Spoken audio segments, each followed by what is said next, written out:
അരുവിക്കരയിൽ ഇഞ്ചോടിഞ്ച് പോരാട്ടത്തിന് ശേഷം വിജയം ആവർത്തിച്ചിരിക്കുകയാണ് ജി സ്റ്റീഫൻ. LDFന്റെ ജി സ്റ്റീഫൻ അദ്ദേഹം എന്നോടൊപ്പം ചേരുന്നു. വലിയൊരു മത്സരം, അവസാന ലാപ്പ് വരെയും ഇഞ്ചോടിഞ്ച് പോരാട്ടം, അക്ഷരാർത്ഥത്തിൽ അങ്ങനെ തന്നെയായിരുന്നു. കുറച്ചങ്ങ് വിയർത്തു അല്ലേ? നല്ല മത്സരമായിരുന്നു നമ്മളെ മണ്ഡലത്തിൽ നടന്നത്. ഞാൻ തുടക്കം തൊട്ടേ പറഞ്ഞിരുന്നു ഇടതുപക്ഷ ജനാധിപത്യ മുന്നണി ജയിക്കും.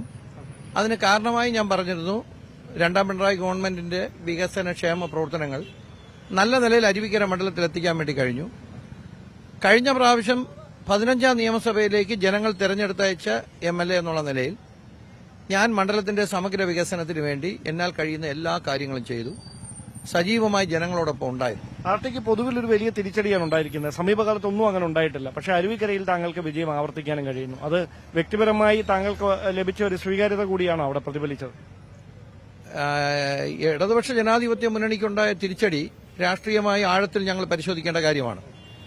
അരുവിക്കരയിൽ ഞാൻ പറഞ്ഞല്ലോ, ഗവൺമെന്റ് വലിയ അളവിൽ ഞങ്ങളെ സഹായിച്ചു. ഞങ്ങളുടെ മണ്ഡലത്തിലെ വികസന പ്രവർത്തനങ്ങൾ 1200 കോടി രൂപയുടെ വികസന പ്രവർത്തനങ്ങൾ ഏറ്റെടുക്കാൻ ഗവൺമെന്റ് സഹായിച്ചു. അത് ഫലപ്രദമായി അത് ജനങ്ങൾക്ക് പെട്ടെന്ന് അത് സ്വീകാര്യമായി. കാരണം 30 വർഷമായി അങ്ങനെ ഒരു വികസനം ആ നാട്ടിലെ ജനങ്ങൾ കണ്ടിട്ടില്ലായിരുന്നു. അപ്പോൾ 30 വർഷമായി കാണാത്ത ഒരു വികസന പ്രവർത്തനം ഈ ഗവൺമെന്റിന്റെ കാലത്ത് ചെയ്യാൻ കഴിഞ്ഞു. ജി സ്റ്റീഫൻ MLA ആയിരുന്നപ്പോൾ ചെയ്യാൻ കഴിഞ്ഞു എന്നുള്ള ഒരു അംഗീകാരം ജനങ്ങൾ എനിക്ക് നൽകുകയായിരുന്നു. അതാണ് തെരഞ്ഞെടുപ്പ് വിജയത്തിന്റെ ഒരു പ്രധാനപ്പെട്ട. ഇന്നെന്താണ് ഇനി ആഘോഷമാണോ അവിടെ?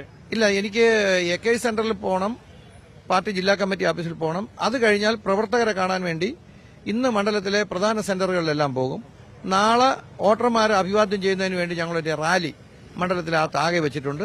അത് കഴിഞ്ഞാൽ പിന്നെ സ്വീകരണ യോഗം. അതാണ് പ്ലാൻ ചെയ്തത്. കൂടുതൽ വാർത്തകൾക്ക് News 18 Keralam YouTube channel subscribe ചെയ്യുക.